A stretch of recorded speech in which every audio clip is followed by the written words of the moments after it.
Whoa.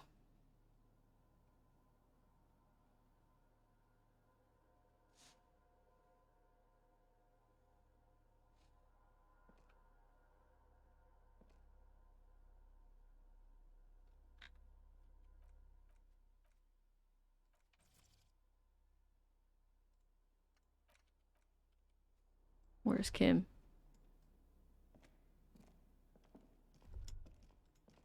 Lieutenant is no longer here. Go outside. Go to the beach. This way, right? No? How do I leave? Maybe go downstairs.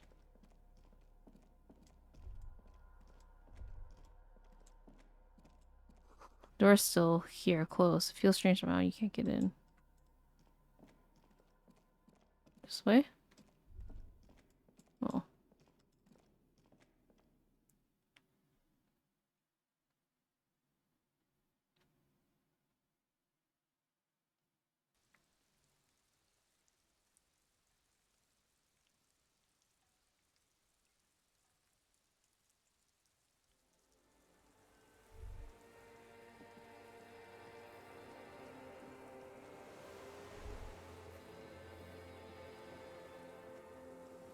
Kim, where'd you go?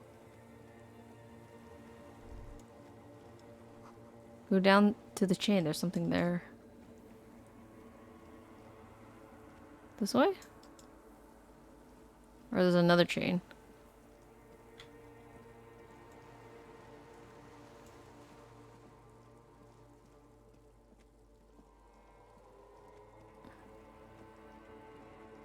Oh, over there. Walk into the water now.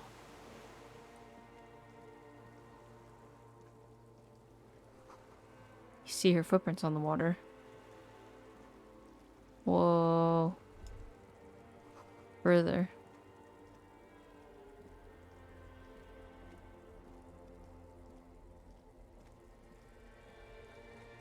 Dolores Day, the innocence of humanism, internationalism, and the welfare state turns around to face you. She has an airship airbag in her hand. She seems to be in a hurry. Okay, don't say you need to talk right away. Melt the ice first. This way you're already talking. But you don't even want to talk to her.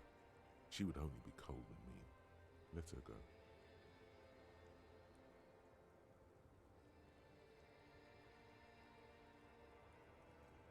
Where are you going? I'm going to Morova, to live there in Grad. It's 1 million kilometers away, Harry. Might as well be another lifetime. Hey. How are you doing? I'm doing really good, actually. Both professionally and romantically. I've come to a fulfilling and peaceful period in my life. Well, how are you doing, Harry?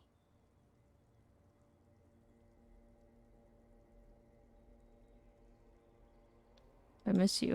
Well, I'm in my head too. We're all in our heads. Do you miss me there? Sometimes. Not as often as I used to. So much time has passed. More than it seems here. She stares at her feet. The zebra stripes on the intersection. The lights of the video rental glow in her hair. What's in the bag? Just my scepter, my globe cruciger, a spare silk gown, a toothbrush, travel documents, the crown of immortality. Crown of immortality? Oh, this. She regrets the wreath on her forehead. This is just a wreath. The crown of immortality is made of rarefied light, mana and raw palladium. It was passed on to me by the rulers of late antiquity. She looks at the suitcase, not knowing what more to say. Then, over her shoulder. Silence. Her nuptial gown flows in the wind, wraps around her holy body. Anyway.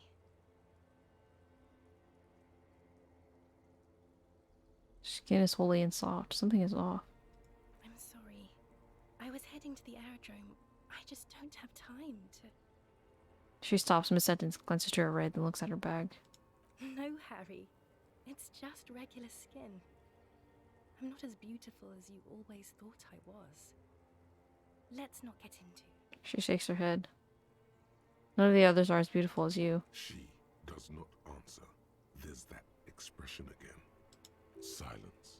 A distant wind blows. You can't think of anything pretty to say. Can you stay for a moment? No, Harry. She shakes her head sadly. I don't want a massive, epic showdown. I want to go to the aerodrome. I have tickets for the 10:20 flight to Morova. Really, She looks at you plaintively. we don't have anything to talk about anymore. Every combination of words has been played out. The atoms don't form us anymore. Us, our love, our unborn daughters. It's all gone. I have to go to the aerodrome. I have to leave Revachol and you. And you have to be alone. In hell. Forever. That's just the way it is. Oh God, whatever you do, don't try to kiss her yet. Not after that. You're still reeling. You'll fall over if you try now.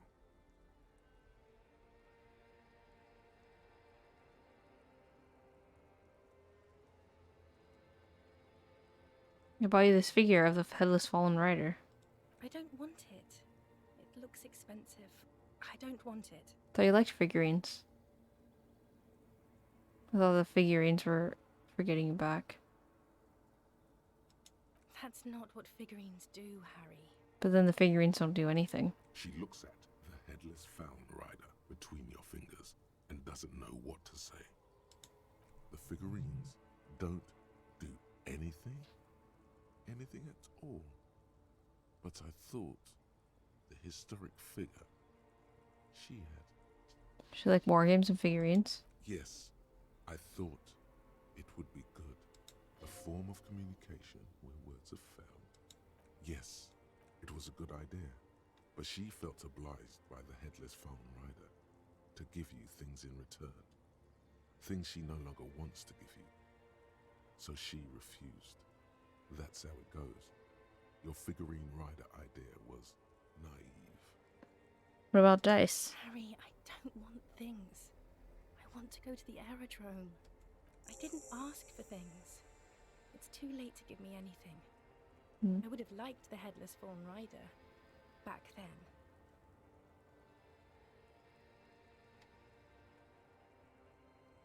It's not, but It's not a very good way for things to be. She looks at her feet. The little golden sandals cover her toes. But what? Tell me there's something good. I don't know why I said but. There is no but. That's it? That's it, yes. We've talked about it a million times. You will get over it, just like I did. People do. Things will get good for you again. She looks up from her toes. I'm not getting over it at all. It just takes some time. For you, I think it will take something like 20 years, maybe? It was hard for me too, you know? I used to think I couldn't live without you. She looks you straight in the eye. Her irises are light blue, flecked with green. But I can.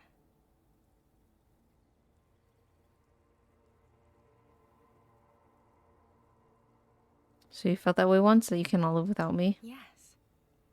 But that time is gone now. So very gone. 20 years, that's so much time. Yes. It only took me 1 year, maybe 2. Phew. She smiles and wipes her brow in relief. Doesn't have to be like this. Maybe we could try again. No, Harry. We can't. Why? We already tried again, and it didn't work. Is that how it is now? We should just try all good things twice and then give up. By that logic, not you too. What went wrong when we tried again? I can do better. I don't know. Please. She shuffles from one golden sandal foot to the other. In the distance, a streetcar screeches. Why can't we be together? Harry, We can't be together because you're insane. Insane how? They're turning moist now. Her eyes. She slowly shakes her head and tries to get a hold of herself, brushing her hands in her gown. What do you mean by insane? You know what I mean. Everyone gets a little down. A little down. You've worked there for so long, you can't even talk like a normal person anymore. It's always lists with you. Questions. Questions? Did someone say questions? They're not list their This trees. is another one, isn't it? We're in a tree right now.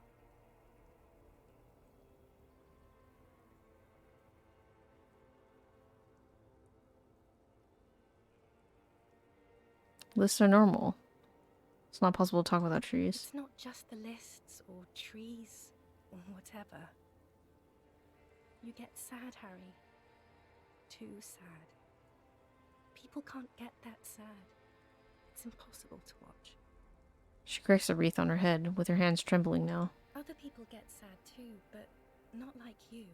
You stay down for too long. And if you're not down, you're up, running around asking questions. Millions of questions. In conclusion, you're ill. You're an old, insane man. And you have to be in hell until the end of your life. And I have to go to Morova. I get the feeling you're not really Dolores Day. I don't know what you mean. Dolores Day? She looks at you quizzically. It doesn't not seem like a mystery she wants to get into. I heard you before. You're the voice on the phone. Oh, Harry, you shouldn't have done that.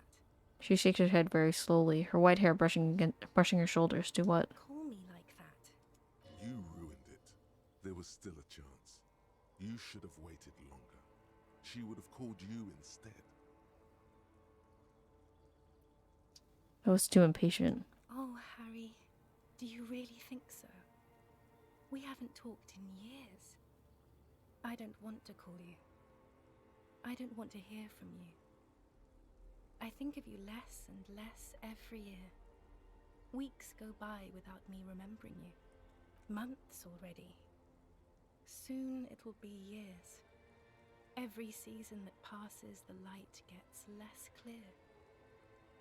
I sit there in Morova, in the holy gratitude of my bliss. I put my hand on my belly and smile. The air gets cold around you. She looks down on her stomach, then up at you. Her eyes are full of tremendous distance and mystery. The death blow is coming. Black-eyed dogs wander the alleys. Apple trees hang their bony limbs low over the patchwork of roofs, red and black. Revachol West, the evening sun. She's left and bloomed, far away from us, our vast soul. It's Dora. That's what the voice said on the phone. Dubois, yes, Dora Dubois.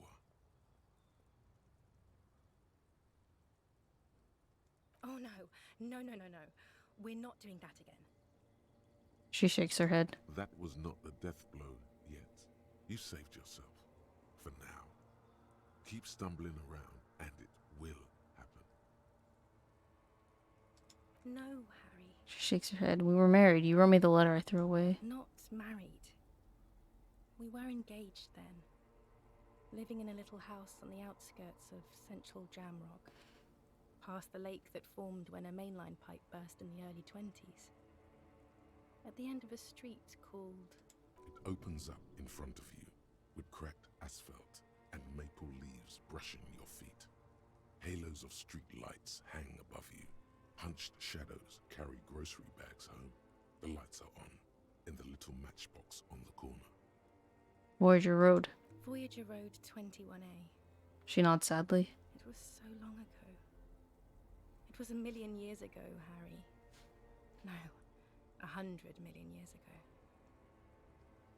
I loved you more than you will ever know. I loved you more than anyone has ever loved anyone. But it is gone now. Nothing came of it. No children. Nothing built. We live in the coldest of all possible worlds, Harry. Orbiting the most distant star. It is agony. Sheer agony. She shakes her head slowly. How bad I have to go to the aerodrome. I get it, you have to go to the aerodrome. I really, really, really have to go there. No human being in the history of the world has ever had to go to the aerodrome as much as I have to go there now. You see, Harry, I have to go there even more than I used to love you. And that's saying something. She looks at her travel bag.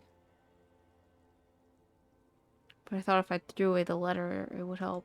It doesn't look like it did, Harry. I'm sorry. I shouldn't have wrote you any letters. I was too young then. You're the X something. Wasn't I Dolores Day just a second ago? Now I'm the X thing? You're confusing me. Look, I have to be at the Lausanne Aerodrome at 10:20 p.m. I still have a light rail to catch. I haven't even bought the tickets yet. She keeps glancing over her shoulder nervously. I should have gone deeper to a place where I never met you, because it's impossible to meet people in the abyss of the void. My friends are waiting for me on the platform. I can't let them wait. It's impolite. Just look at her. She does not look back. Instead, eyes her fingernails. They're bitten, frayed. The evening wind blows in. The gown wraps around her like a white flag. 1,000 times you beat an animal. 1,000 times you've raised that fabric. What is underneath has always calmed you, centered you, made you sane. No, not married. It opens up in front of you with cracked. Voyager Road, but it is gone now. Nothing came of it. The questions will not bring those times back, Harry. Yes, Harry, I am. Things have gotten much better for me, now that I am the ruler of the known world. Oh God, it's already so late. I have to go, Harry. She pulls up the silvery sleeve of her gown to check the time. A tiny golden watch with red straps around her bony little wrists. I've been reading books. That sounds nice, Harry, but I really don't want to argue about ideology with you right now. This won't be an argument. It will be emotional and true. There's these beautiful things that can happen, mysterious. There was a time I would have loved to hear about them. I would have hung on every word. I would have made you feel smart, just, hopeful. But now is not that time. Now we are in hell, and in hell, there is only the aerodrome. And boring disagreement.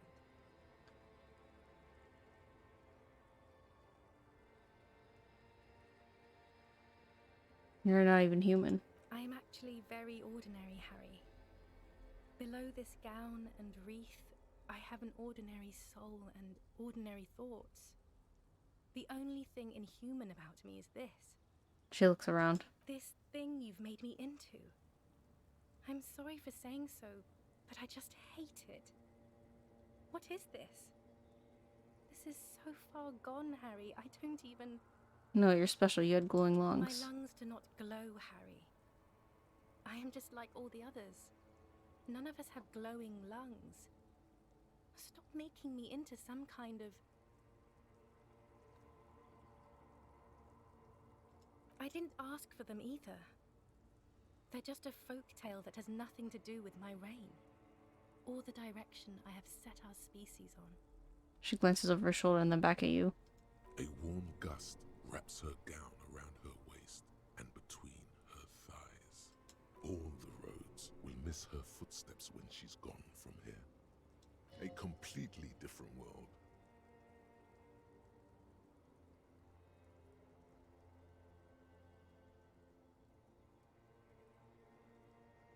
I want to go back to the completely different world, the see-through world with you.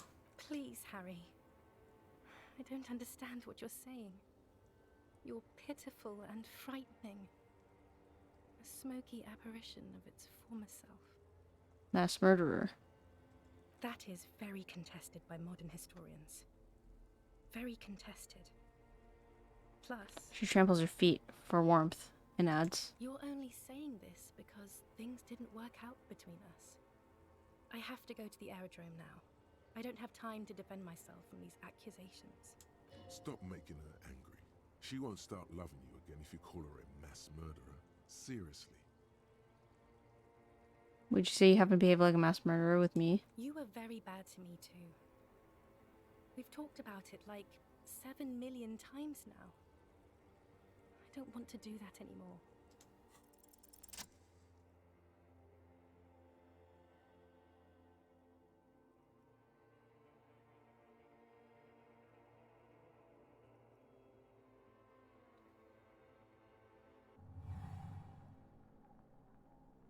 With your feet trembling from the steps you took, tepid and fearful, you stand against her body close to you, radiating warmth. With your eyes closed, you move your lips on her mouth. She is not kissing you back. But I succeeded. This was not about failure or success. This was always going to be horror. I should not have suggested it, and you should not have listened to me. I feel her breath. Her chest rising like a pillow, warm exhalations against the side of your mouth, her tender soul moving through her lungs. Her cheek against mine. Feels like soft fuzz, a bird covered in down feathers, brushing against your broken capillaries. Cold silver against my forehead. The delicate wreath on her forehead pressing into your temple. The silver is cold from the spring evening air. Squeeze her wrist. Her hand does not return the grip. Her body is rigid. A current of unease courses through it. Distrust. For you. The curve of her spine. Her shoulders hunched. She keeps herself stiff. Her center guarded from your motions. Unresponsive to your guidance. Move your mouth. Nothing, just pillows against you. Unresponsive, but for the taste of apricots. The moment is ending. She is going to move her face away from yours, trying hard not to look at you. When she withdrew and you held on to her hand, she tried not to look at your face and see the expression there. Brother, you should put me in front of a firing squad. I have no words for how I failed you. She breathes out heavily, as if something painful has passed through her, and shakes her head.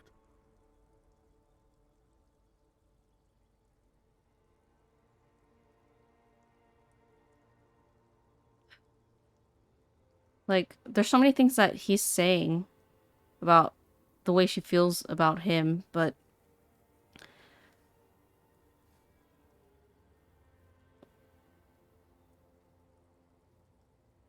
like, it's actually kind of...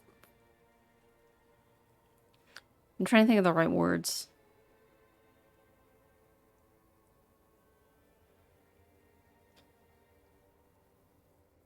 I don't want to say, like, gross necessarily, but it's, like, very uncomfortable the way he keeps on insinuating that she still loves him.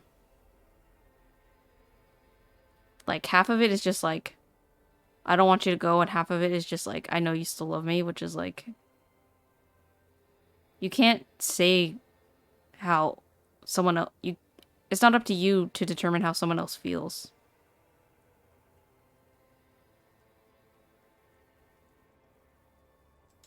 She shakes her head one more time. The evening wind rustles her hair, blowing old newspapers and fast food wrappings down the street. Why didn't you kiss me back? Why did you do that to yourself? You know I don't cheat, Harry.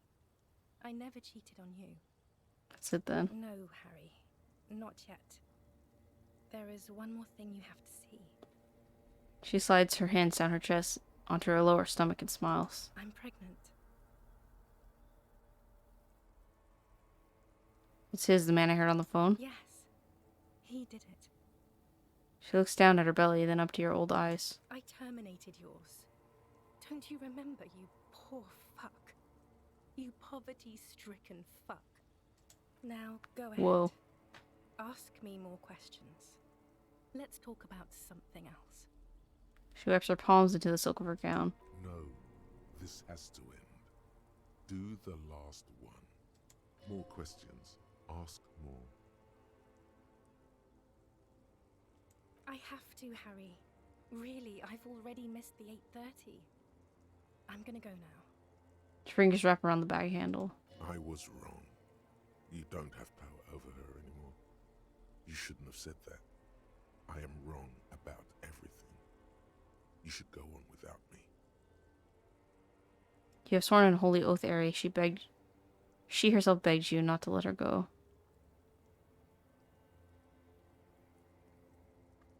But I swore I wouldn't let you go. You told me you asked me to be this way. That was someone else. I betrayed her, overwrote her, and I'm happier for it. And I'm really going now. The time is up. I must be on the 10:20 flight. She turns.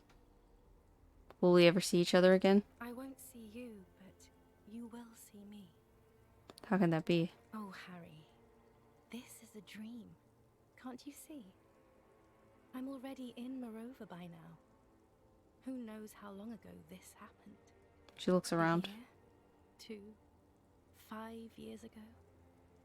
How will I see you again then? Right here, tomorrow night.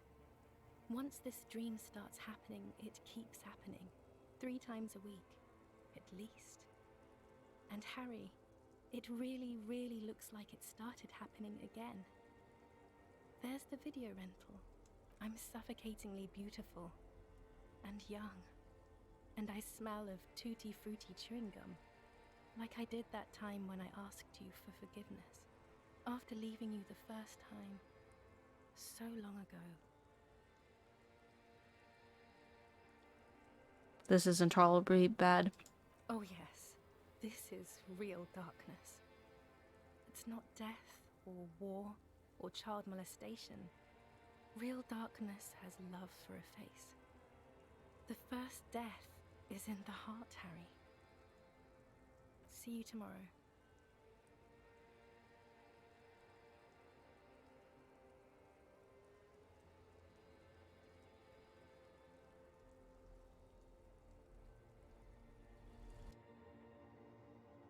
So that's his reoccurring nightmare, I guess.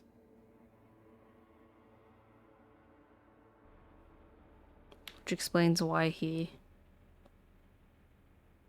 almost tried to kill himself on the first night and tried to forget everything.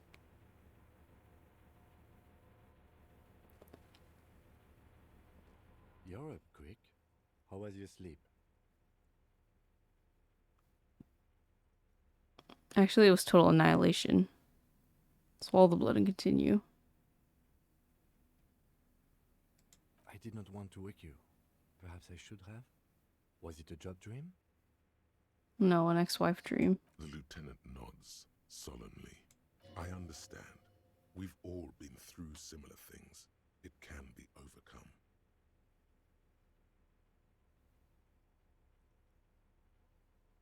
Let's do it. Are you sure you're okay? You thrashed around and you bolted up, half covered in blood from your wound. Spit out the blood and get back to work. Okay. He replies simply. See candles plated on a broken rage finder. Books, mostly fantastique and historical fiction. Dishes stained with sauce on fire, a survivor's kitchen. Books and magazines lie scattered on the floor and on a makeshift cupboard. They are not particularly well organized. Okay, let me turn off the voice acting. There we go. Sift through them. Most are soft covers, stylized fantastique and detective stories from the 20s and 30s. This desperate digest includes the classic animal adventures.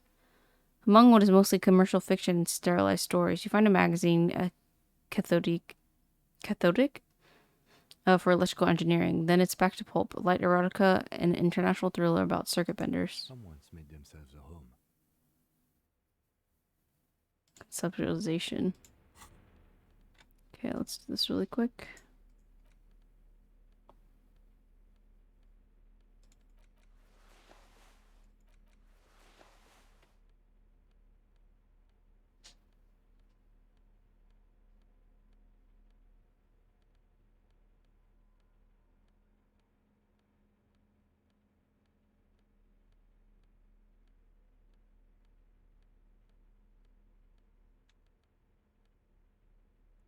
Okay. Our best shot. Not that you can tell. This is a digest of someone who's dead bored. Most of it is for entertainment purposes, fittingly right next to the radiola on the floor. Nothing out of the ordinary? Maybe it's a little old-fashioned. There's a nude mag. More than that, you can't say.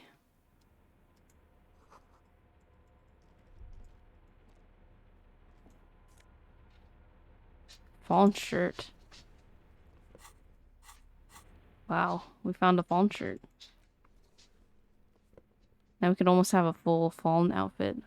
This fallen training shirt has seen one wash too many. It retains its unusual design. One sleeve short, the other long.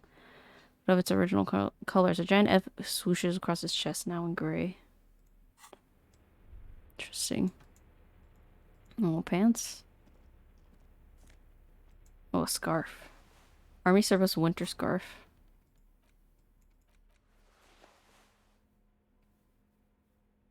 Interesting.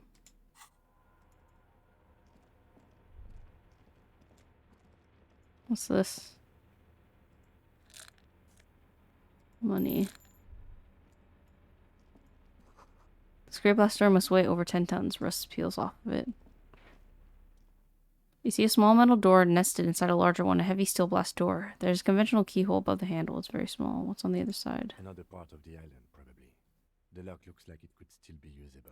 The lieutenant looks into the keyhole. How do we open Maybe this? this is one of the doors we don't open. Look at the door, then at its bigger brother, then at the lock. He's right. It would be better to open its big brother. A powerful engine hangs under the ceiling. It must control the blast door. You're right. We opened the big one. Do you see any controls anywhere? I think there's a console just southeast. Let's look around. Getting the blast door open seems like the best plan. Okay. So we gotta go this way, right? Oh, what's this?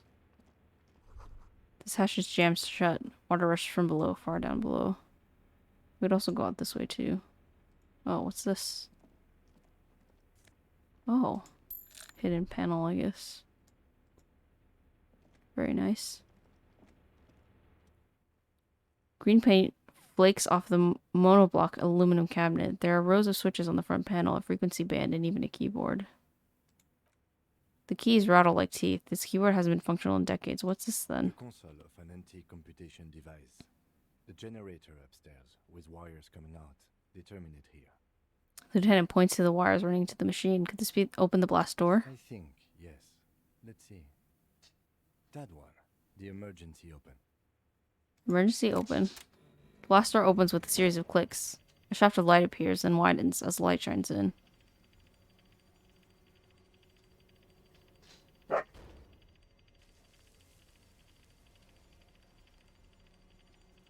Nice.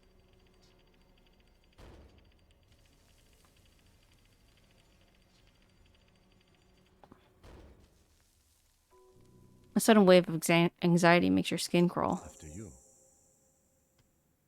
What's there? I don't know. A thin wisp of smoke rises from the charred black fire pit. The wind picks up and dies down again. Okay.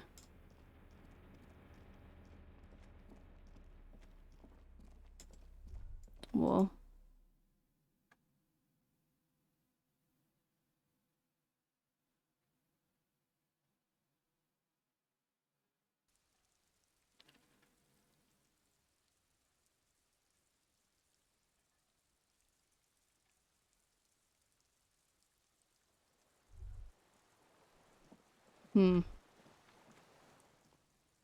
What's this? Small white flowers blossom all around you. A rubber dinghy, it's deflated, broken. Oh, there's a guy. There's the fire guy. Holy moly. Guess we're just gonna talk to him. The air smells sweet and scary somehow. There's nothing else around here, huh?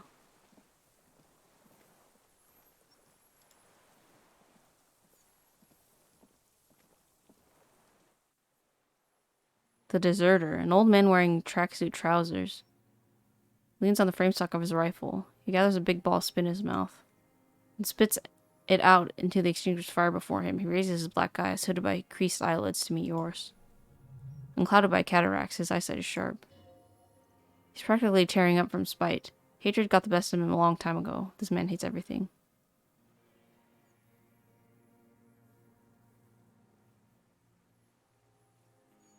Are you the fire guy? The what now? He What now? I can't hear you. cups his ear. Did you really tell two kids to put out their fire, two twins? I may have. All sorts of little rats have come sniffing around, trying to give up the position. The position sounds like a hiding place. Fire guy. He shakes his head. Regressive bourgeoisie henchman. Can't even talk like a grown-up. You've retained your eyesight. My eyesight? He clears his throat. Yes. Helps me see all the shit. A shudder of disgust passes his right side. His left side remains motionless. Did you close the blast door? I did. And you opened it. How? I filled the generator, then you used the console. I should have burned that console down. She shakes his head. How did you know I was coming? Reactionary rock and roll music. He gestures north. Playing on the water. Told you we shouldn't play sad FM. But you didn't say that, Kim. I did. It was not rock and roll, it was Sad FM. Sad FM, huh? I always hated that station. Phlegmatic, counter-revolutionary dirges. Sadness is a mental illness. A weapon of the bourgeoisie. The fascists were right about rock and roll. It is degenerate. Hip gyrating, mental illness music. Nice gun you got there. It's not nice. It's a piece of shit. He shrugs. But it gets the job done. Is that a Bell McGraw? It's a 3-Angong 446. A Samaran rifle. How did you get hold of one? It was sent to us by our brothers in the Signal commune. Military aid. He pats the rifle. It has stayed true to him. He can still make it sing. The Insal commune? You heard me. It's good now. Like chalk wiped from the board.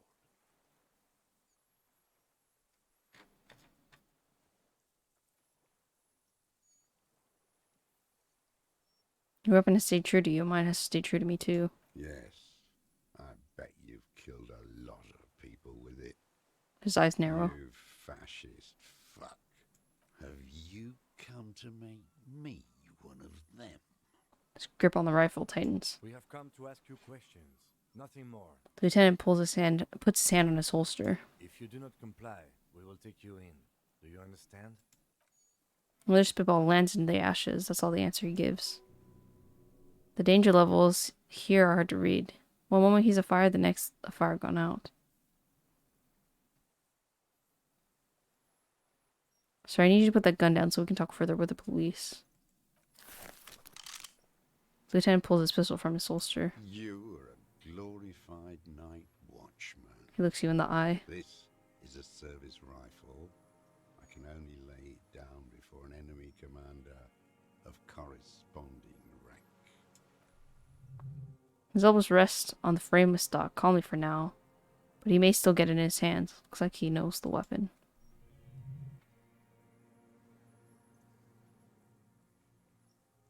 You don't see a magazine in the well. You don't even have a magazine. You're right. It's a good thing I got one in the chamber. Oh wait, yes. Okay, but keep the gun down while we talk. No. The lieutenant aims his pistol square at the man's head and Put says, it down now, sir. Or you're gonna blow my brains out before you question me. there's a moment's silence. To hell with it. It's a walking stick anyway. It's out of bullets. The old man lays the rifle down carelessly, then looks at it lying there.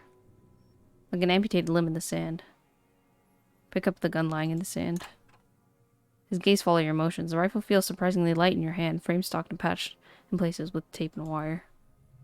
Still warm from his parched hands, not the metal. The metal is ice cold. This weapon has been modified several times. Inspect it closer.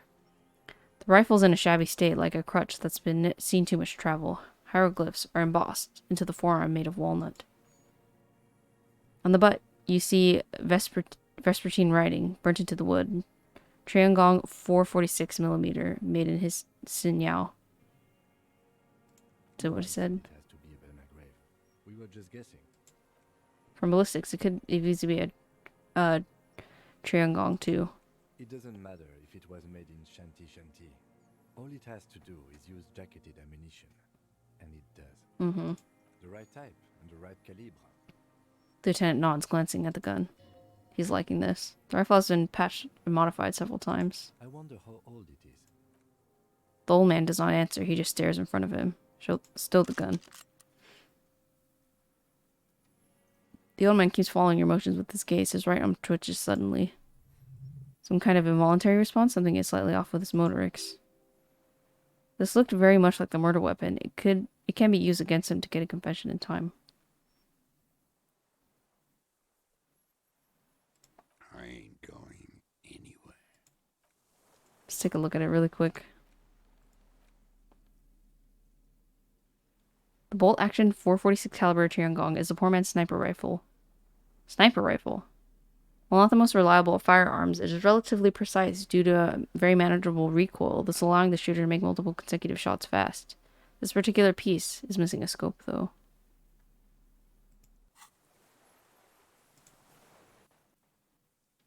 Minions of capital. He spits. What? What have you been using this gun for? No reply. His leg twitches.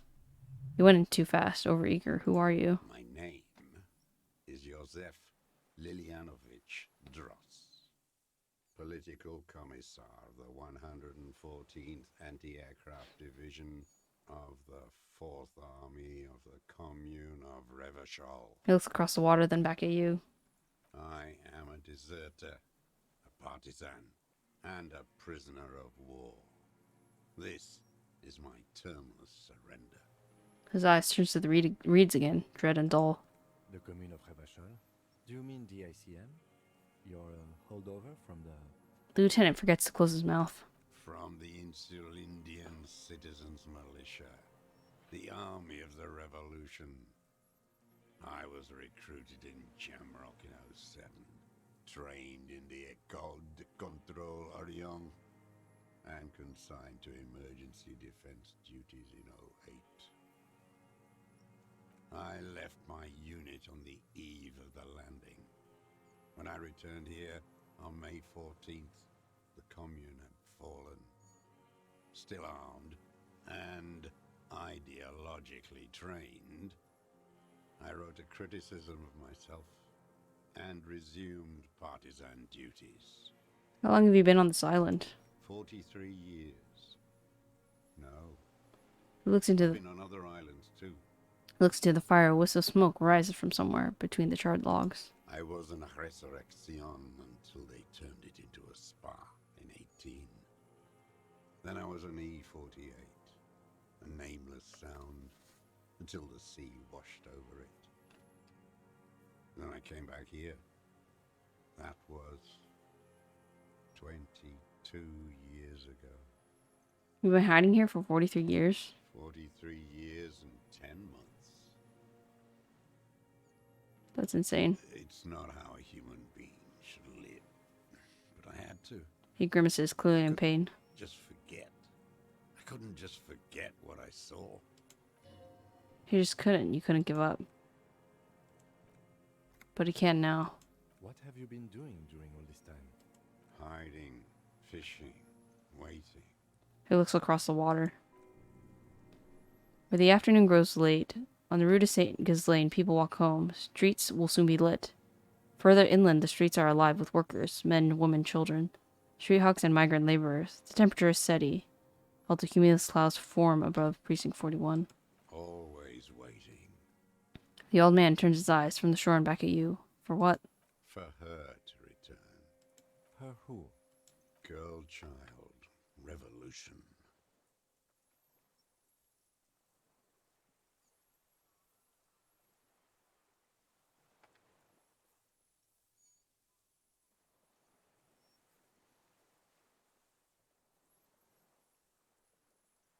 It won't. He blinks his The black material eyes. base for an uprising has eroded. The working class has betrayed mankind and themselves. The historic opportunity for a revolution has passed. It will not come back anymore, however hard I try, whatever I do. You said you deserted your unit? I was just 16 years old, 15 when I volunteered. I had a lapse of faith. Clears his throat. And of courage, too. A lapse of faith? You could say I misunderstood the historic role of the proletariat and thought Mazovian socioeconomics were fallible. For a second, I doubted the irreducible laws of historic materialism. A second is all it took For what? for reaction to take hold. What's reaction? Petty bourgeois terror. It's in all men. It's the same thing. You haven't seen it. Not really. Not naked. It's impossible not to be afraid. And this was when? The lieutenant instinctively looks at his notebook but does not take it out. May the 13th, 08. He looks north. 4 years ago. The horizon was black with coalition airships. Their petroleum rose to the sky and it looked like it formed the clouds. Storm clouds. When they started shelling, it was dark magic. Dark magic. The combined might of international capital. All at once, all the greed and terror in the world tore into Revachol. It lifted streets from the ground and turned houses into ghosts. We were in the flak tower, He gestures toward it. huddled on the floor. The artillery was 80 kilometers away in Ozon, but I knew the commune would fall. We would all be turned into ash. So I said I was going to the map room. He looks east. Terrible shame still within him. The lobes of his ears are red with it, the shame and smallness of what he became. He didn't go to the map room. I climbed the chain link across the water and hid inland, in the bunkers there, like the weakest of the weak. A mouse, frightened at the ordnance all night, and the sound of the rotors in the morning, whirring. He looks at the sky. What was that? Airships. I climbed out. He looks into his eyes. Hell. The landing was complete. The chain was submerged. I had to swim back. The fortress was half submerged too. Shattered. They'd all drowned in the lower levels or got torn to shreds above. The anti-aircraft gun had malfunctioned. So had I. I left them without ideological direction. He opens his eyes and stares right through you. It was real. I'd seen it. I'd seen it in reality. Some kind of great terror, worse than you've ever seen. Seen what? The mask of humanity fall from capital. It has to take it off to kill everyone, everything you love. All the hope and tenderness in the world. It has to take it off just for 1 second to do the deed. And then you see it as it strangles and beats your friends to death. The sweetest, most courageous people in the world.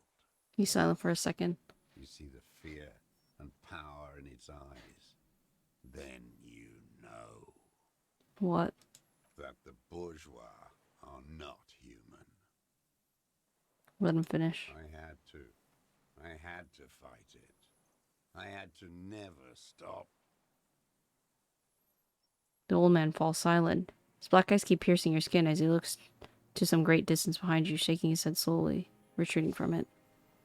What's this place, this island? It's not an island, Dwat. He looks around. It's a defensive fortification of the commune of Revachol. And I am its last surviving defender.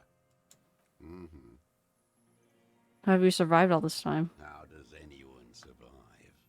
I steal. He looks at his worn running shoes. Now hold on there. What do you steal? Supplies, vegetables. He winces. I collect rainwater.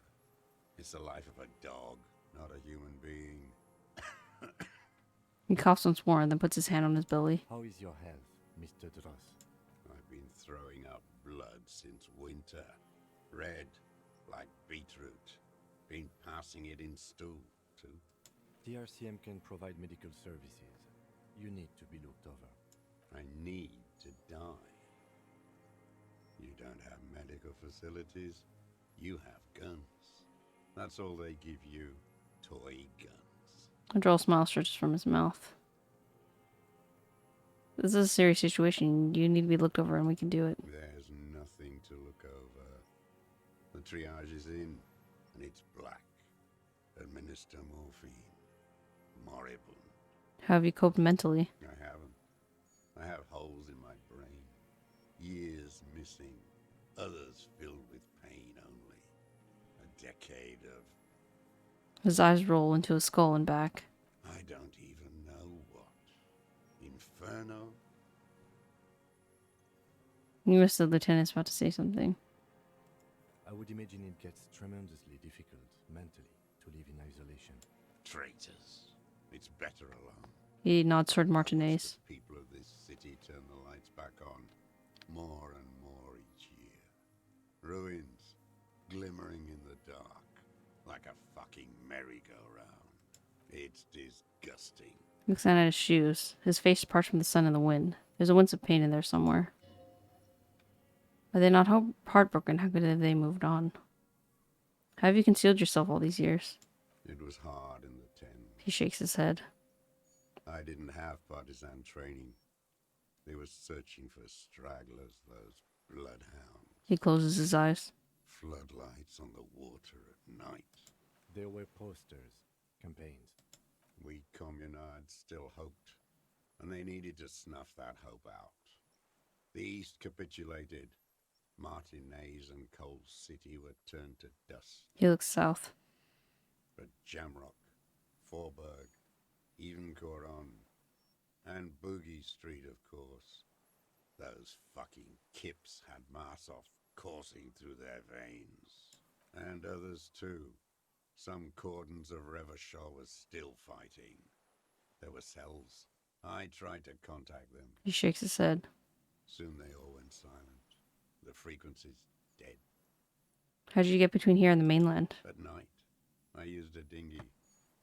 I only went after dark then. When I got to the city, I stayed underground. Patrols, you lot, the commons too. They'd started snitching. He nods toward the deflated tire in the reeds. In the city, you move underground? From bunker to bunker. He nods. Not anymore. No one cares now. I don't even have to hide. They think I'm another antisocial vagrant. I could walk straight into that town if I wanted.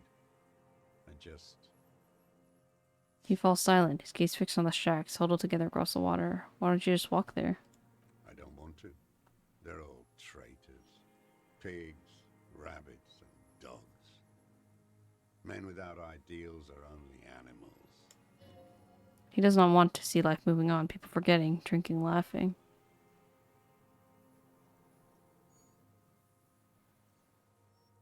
Have you been to the basement? So you finally found it. He looks at you. There must have been a small squadron's worth of arms in there. Belma Graves, right? Then puts a raincoat tighter on his neck. They were. Useless now.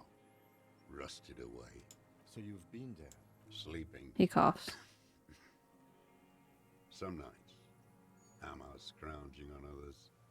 Those McGraves were shit, even before they corroded. Some had bullets in the chamber, however.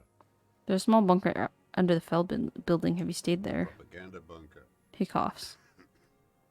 I used to, but not anymore. Propaganda bunker? They stored leaflets there. Broadcasting equipment, too. Made broadcasts, I think. Propaganda officers. I buried them with their leaflets. They killed themselves. 2 young boys. Killed themselves? A lot of our boys did. I spent some winters there. Never liked it. Kept thinking of them. No need to go underground anymore. It's better in the ruins, on the ground. He stares at the ruins of the Feld building. The old man looks across the water at the city, at the ruins, the motorways rising above it. You said this is your termless surrender. You're with the RCM. He waves in your general direction. Coalition-appointed mob that enforces bourgeois morals in Revachol. We're with the RCM, let's leave it at that. Let's. He looks you in the eye. Represent the Moralist International, the enemies of humanity who took this city. I represent their adversary, le Parti Communiste dans ce monde. Take me to them as a prisoner of war.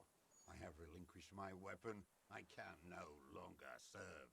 No superiors can relieve me of my duty. You bulldoze them all to a mass grave for trying to free humanity. His hand shakes as he breaks into a coughing fit. A spray of blood from his mouth on the black charcoal in the fire pit.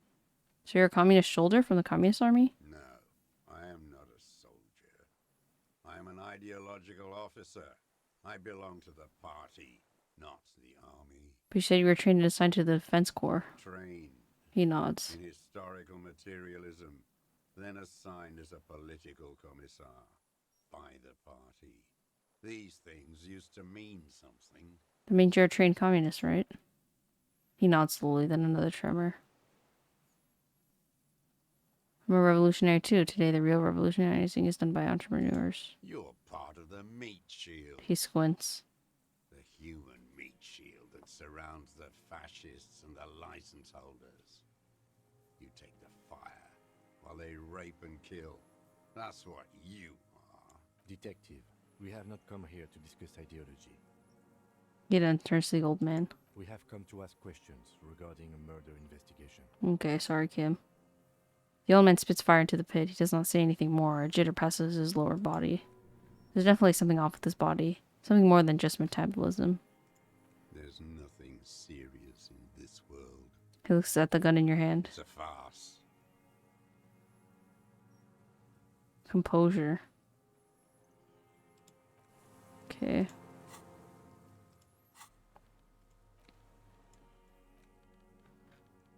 Let's get some composure going.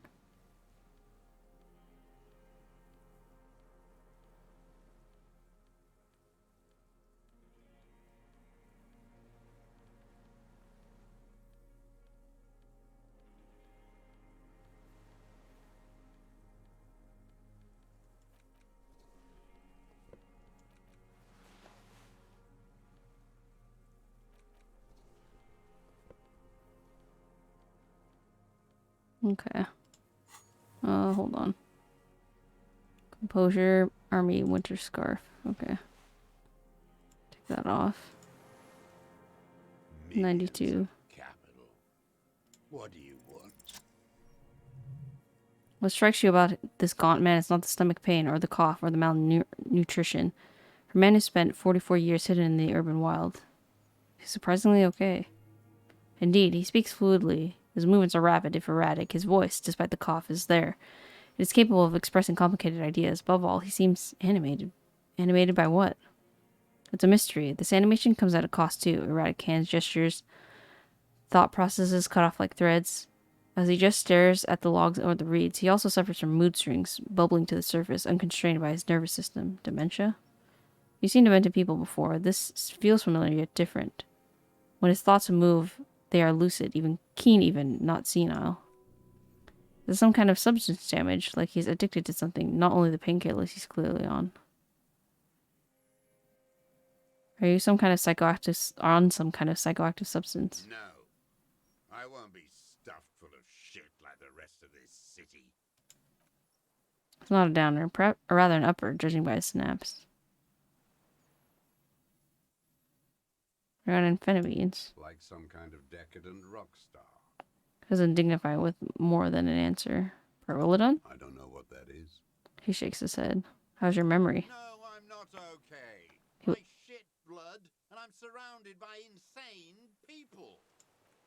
There it is again, erratic hand motion, bouts of rage. And the stomach thing, too, of course.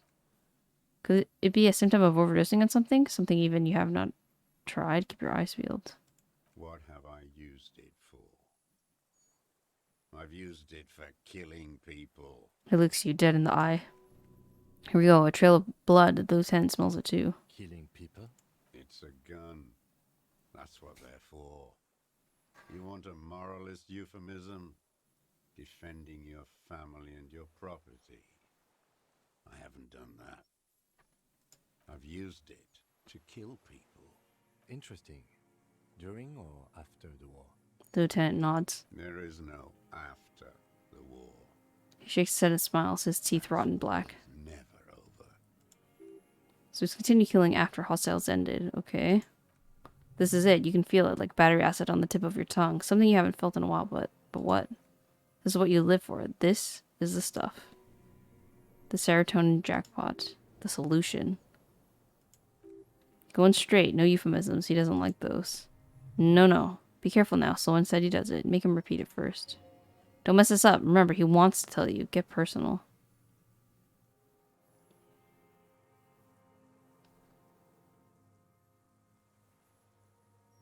So you're saying you killed people after the active fighting stopped? Did you use that gun to shoot and kill a colonel of the security contract colonel? Which one do I say then? Nothing comes to you. Silence. His black eyes look at you. And then in them. And in them a chill, like electricity running up your spine, crawling into your skull. What? All is not as it seems. Detective. The lieutenant turns to you with well-disguised impatience.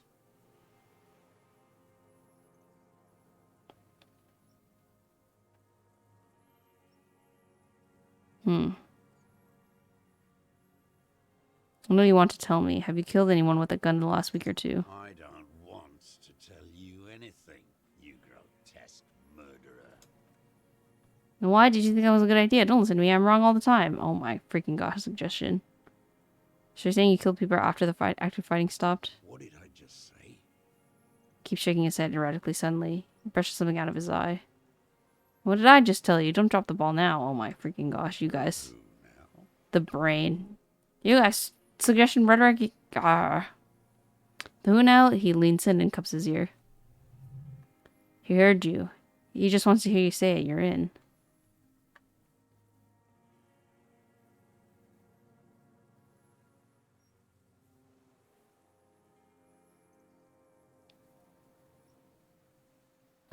The corpse in ceramic armor hanging behind the whirling rags. Did you shoot him?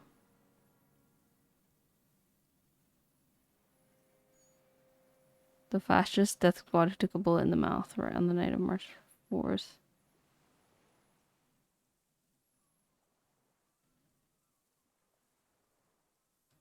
Oh, yes.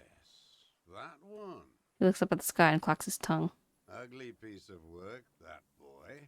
Did you kill him? Lieutenant takes a sudden step toward him. I am a son of a welder and an officer of the commune of Revachol. I do not collaborate with murderers and pederasts of the liberal regime. A drop of blood in the saliva. Tear it into him, pile it on him, everything you got on him, the more the better. The gun, the murder weapon, is the perfect opener. The scent of blood in the air, but what else? There was something you can't remember.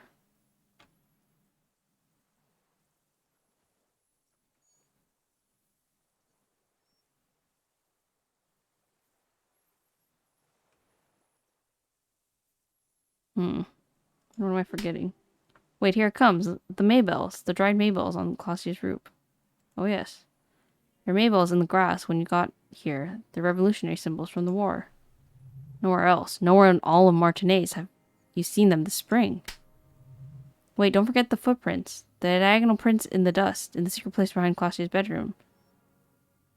Now they're gonna come up. Okay. You gotta remember, the boots prints were no modern soul. Maybe don't beat yourself anymore, though. You're not immortal. Nothing else comes up. You see the lieutenant watch you try to stimulate the thought processes by hitting yourself. I'm sorry this didn't do anything. Usually hurting yourself does. Officer, a word? He gestures to talk to you on the side. Okay. Alright, Kim. I think we may have this. The lieutenant whispers and gives the suspect a short glance. Do you think he did it? From nothing to this in a day. A crooked little This is smile. Good, Lieutenant Jeffreiter. We just need a confession first, and then maybe a solid motive later. How do you think the questioning is going? Good. We are doing very good. He wants to confess, I can see that. We just need to pile it on a little more. The more we have on him, the closer he is. What am I missing? Ballistics. Let him cook here for a minute or two. We can have another look around the island for a sniper's nest. I think we should check out the post. He looks to the small tower on the coast. It doesn't have to hold in court, just establish line of sight and he'll do the rest himself. Okay. Remember, he wants to tell us, but he doesn't want to help us. It needs to look like we already have everything. There's a palpable excitement in his tone. He likes him. He likes him for this a lot, but there's something more too. Okay. So I played a little bit longer than I thought I was going to. I thought we were going to be at the end, but there's actually a lot more going on than initially, or it was going to take a lot more time than I thought. So I will end it for today, and then we'll try to wrap up Disco Elysium next time. But yeah, so thank you all for watching. This was Disco Elysium, and I'll see you all in the next one. Goodbye!